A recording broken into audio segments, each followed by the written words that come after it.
Thanks, everybody. Welcome to Build. I'm your host, Ricky Camilleri. Our next guest is, in my humble opinion, one of the funniest people in the world. Nobody makes me laugh like he does. You love him on Curb Your Enthusiasm and Uncle Drew. You can currently see him at Caroline's in New York City, where he's doing a number of shows. He's also on tour. You can look up those dates. And you can also currently see JB Smoove on July 2nd in Spider-Man Far From Home. Let's take a look. Everywhere I go, I see his face. I just really miss him. Yeah, I miss him too. I don't think Tony would have done what he did if he didn't know that you were going to be here after he was gone.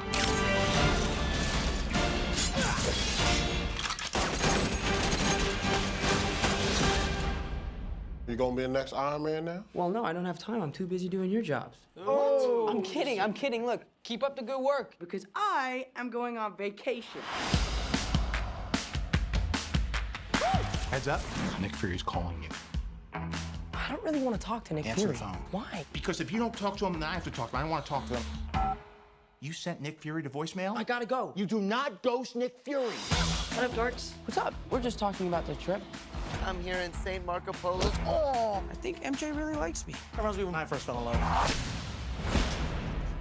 You're a very difficult person to contact. Spider-Man.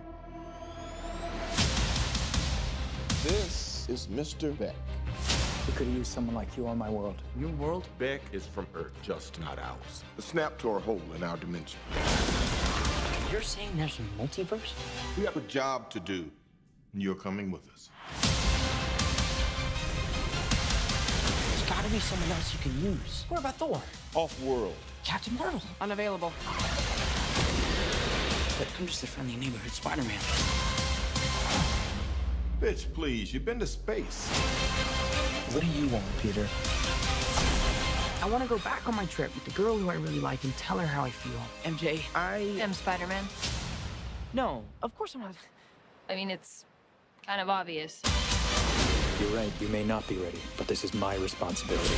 Saving the world requires sacrifice. Sometimes people die. Oh, my God. I just always feel like I'm putting my friends in danger. The world needs the next Iron Man. You going to step up or not?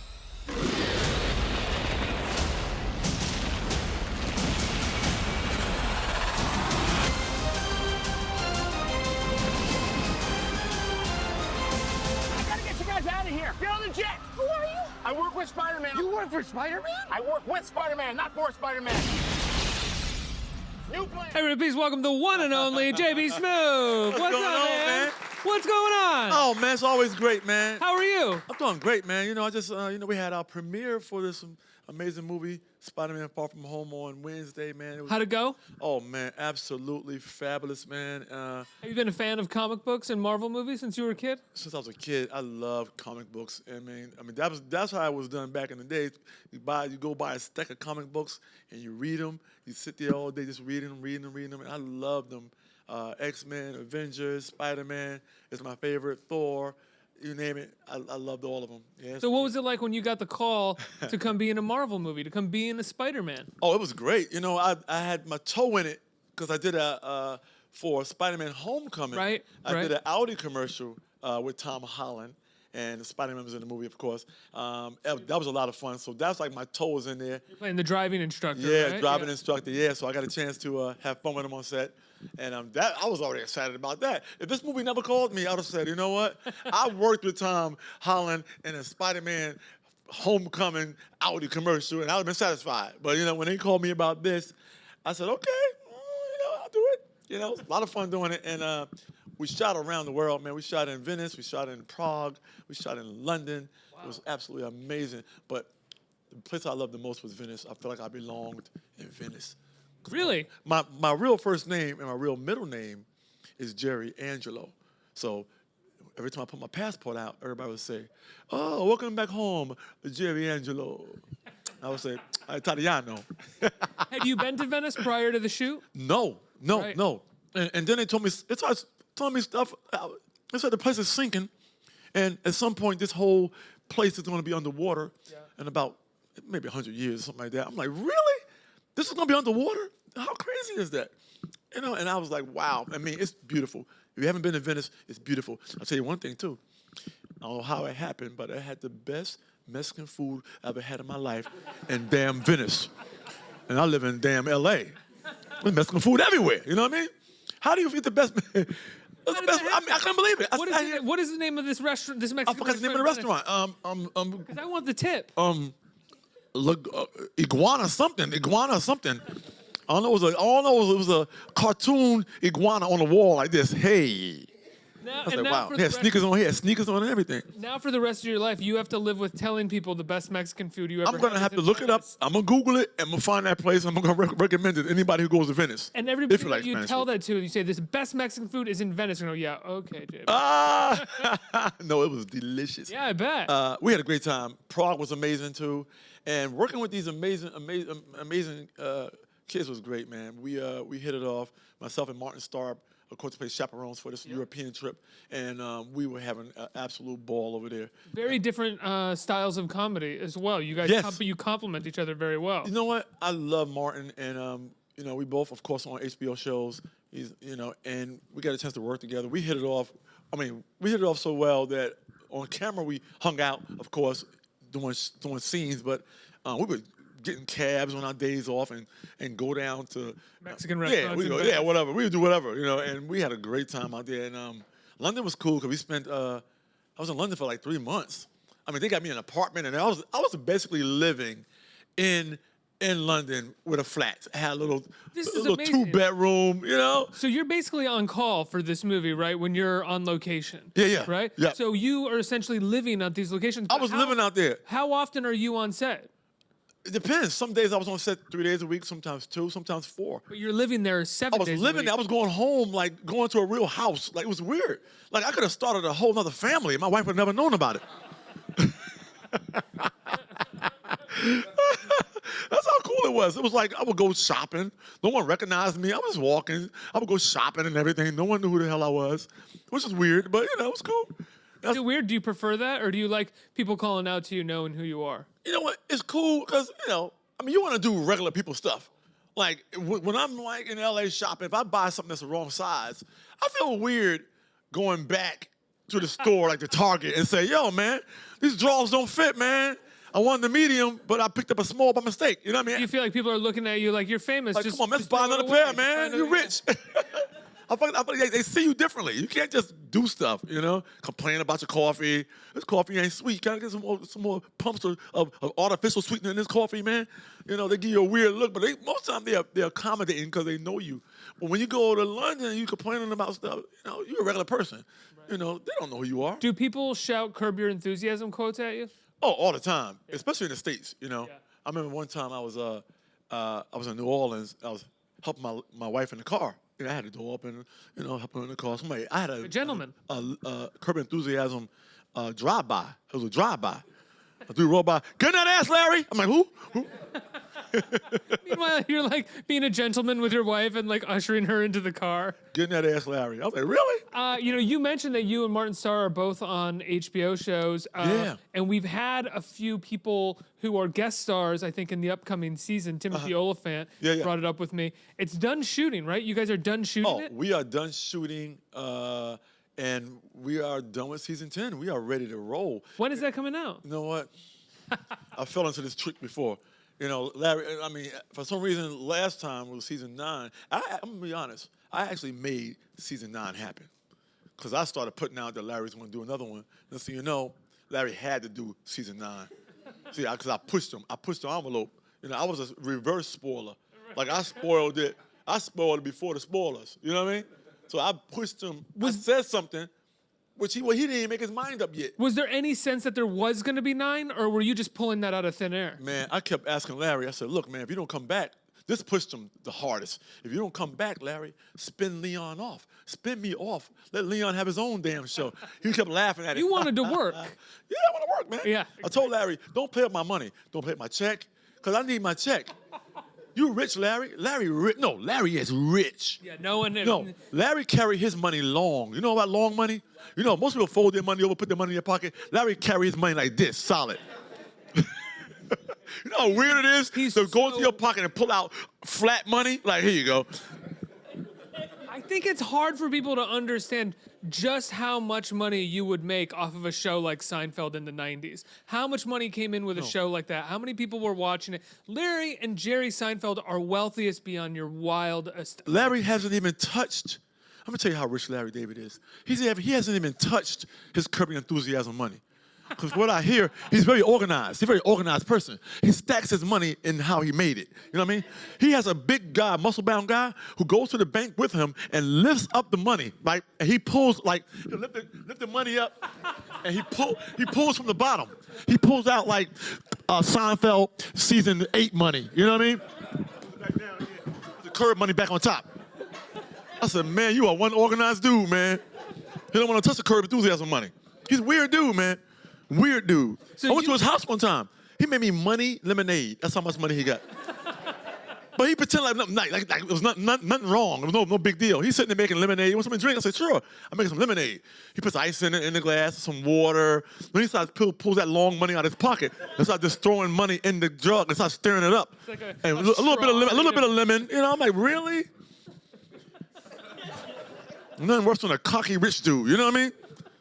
Money lemonade. That's a surprise to me because I would imagine that he was quite shy about his wealth, quite neurotic about it, the way that he is everything else. That's the one thing that he's cocky about. He's cocky, man. I seen him take money out of his pocket, long money, and pat his forehead with it and put it back in his pocket.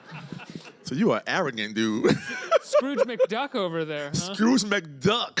Wow, Larry, really? So you went over to him and you said, "Let's get season 9 going. Don't mess with my money." How did season 10 happen? Season 10, he was already locked in now. You know, I really feel like I pushed season 9 and I made season 9 happen. But you know, and then they started calling me the spoiler, and then they stopped saying things around me. I felt kind of left out. I would walk up, they would be, they would be conversing. And I would walk up, hey, what's going on, Larry? Everybody just get quiet. So, ooh, you guys not gonna talk around me now? Okay. So I'm a spoiler guy now, huh? Which I find to be fun because people anticipate Curb Your Enthusiasm. Yeah. You gotta create a buzz. People love a little buzz of what might happen as possible.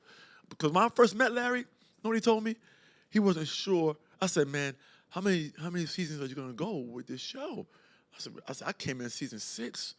You know, Larry ain't no spring chicken now. Larry ain't no spring chicken. How old is Larry? Like old as hell. It's like old as hell. You look up. Old as hell.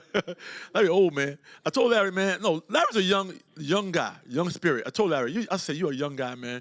You can do as many seasons as you want because people just love you, man. I don't care if you got to do season 11, 12, 13, 14, 15 sitting on the couch. You know what I mean? People love the show. Here's your question. How much is Larry like his character on the show? In the sense that how often does he actually get into disagreements or fights with other people around him?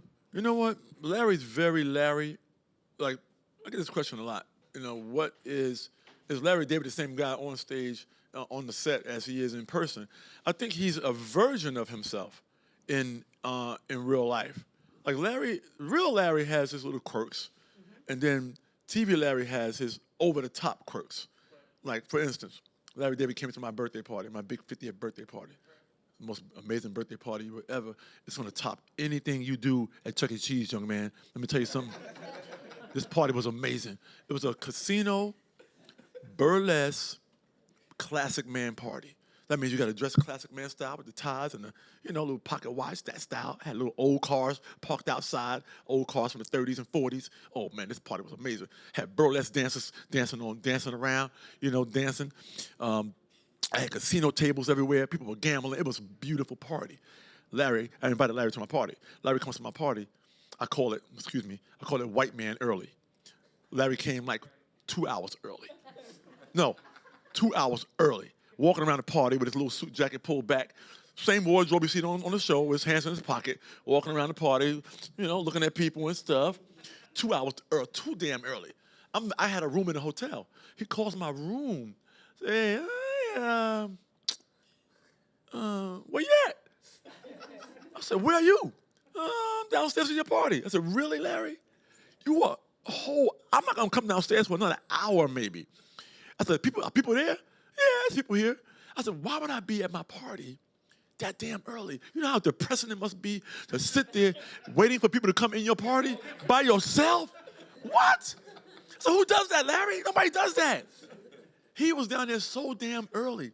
He is so Larry, it's crazy. He can stick to his guns. I walk in the party, my wife and I, we had the grand entrance. My party was a spectacular entrance.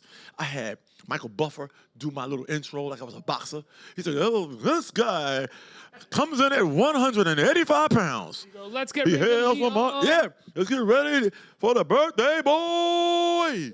JB Smoove. I come in, my wife and I, we come in dancing and stuff. I even had an Obama impersonator. I had all the goodies, man. No, this party was lit, man. The burlesque dancers are dancing, people are throwing confetti. It was crazy. So my wife and I walked through the party. We had a theme music, had a little stage over there. Larry's right behind me on my heels with his hands in his pocket, little suit jacket pulled back, just judging me. Walked all the way on stage right behind me during my main entrance to my party. Comes on stage, grabs a microphone. I had a microphone, and we had a full curb moment at my birthday party. 15 minutes long of an argument of why I'm late to my own damn party. He knew how funny that would be to do that. No, it was though. hilarious. It was absolutely the funniest thing you ever want to see in your life. Now, I have to let you go. But before that, I let you go. You know, Far From Home comes out on the 2nd. Yes. The 10th season of Curb. We don't know yet. We're all very excited about it. But you're also on tour right now, right? I'm on tour now. I'm a lollygagging tour. Right. We already did the Warner Theater in D.C., amazing show. We already did Orlando, Hard Rock Live. So I'm back on my tour because my original tour, twofold. One, I had to cancel my original tour because I did this movie. Mm-hmm. And another thing, I had to cancel, I had to cancel again because I got hurt in the NBA celebrity game. So I had 2 points, 2 rebounds, 2 steals, 2 cracked ribs. You know what I mean? Sounds about right, right? You just said your 50th birthday was a few years ago. That sounds about right. Yeah, so it was a great. So now I'm resuming my lollygagging tour, and now I'm at Caroline's on Broadway. Man, I'm gonna tell you something. How I do. Now we had a show last night. It was Thursday. Last night was the show.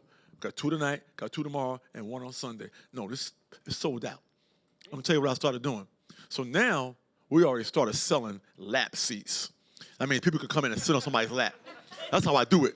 I pack it out. What's a lap seat go for? Like half price, of course. Half price. Okay. I just want to make sure. Sit on somebody's lap. You know what I And mean? does the person who's getting their lap sat on, do they get a discount too? For No. They get the benefit of this. Oh, it's about. Okay, You can choose the person that you want to sit in your lap. You can't, you know. JB, it's always good to see you, man. Thanks so much for coming by. Always, man. Spider-Man Far From Home again Tuesday, and of course you're at Caroline's on Broadway. There are only lap seats, but they are half price, so Hey, half look price for lap it. seats. JB Smoove, everybody. Yeah, good seeing y'all.